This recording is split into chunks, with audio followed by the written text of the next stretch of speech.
Jerusalem. I grew up not far from here in Bethany. I'm so glad that you're here because I want to share a very special story from a very special time in my life. This story is about Jesus, and it was the first event of what we call the Easter story. It was almost time for Passover. So many people were coming to Jerusalem to celebrate. The streets were so busy with people, animals, and all kinds of excitement. It was certainly my favorite time of year as we celebrated God's deliverance for his people out of Egypt. But this year was different.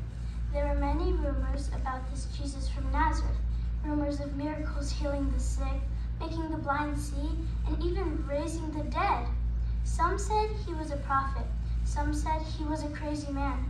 But I believe that he was the true Son of God, the Messiah. So one day I was standing in a street near a friend's house, and several men began untying her donkey colt. We all thought these men were trying to steal her donkey.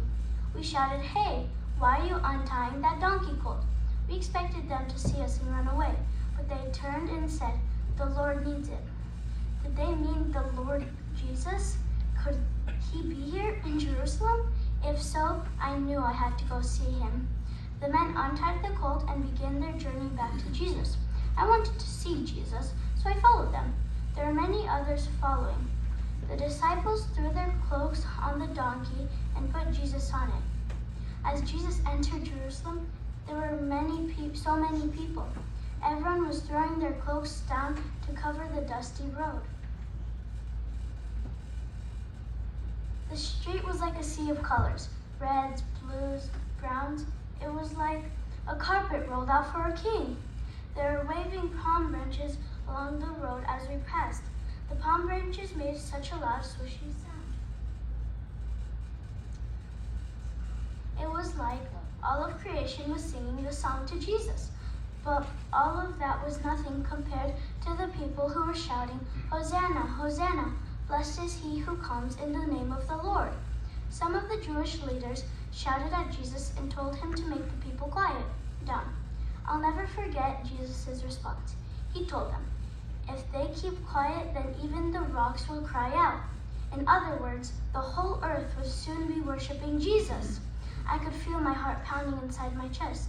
The crowd continued to shout with joy, "Hosanna, Hosanna," which meant God saves. The whole city was stirred and everyone was asking, who was this man?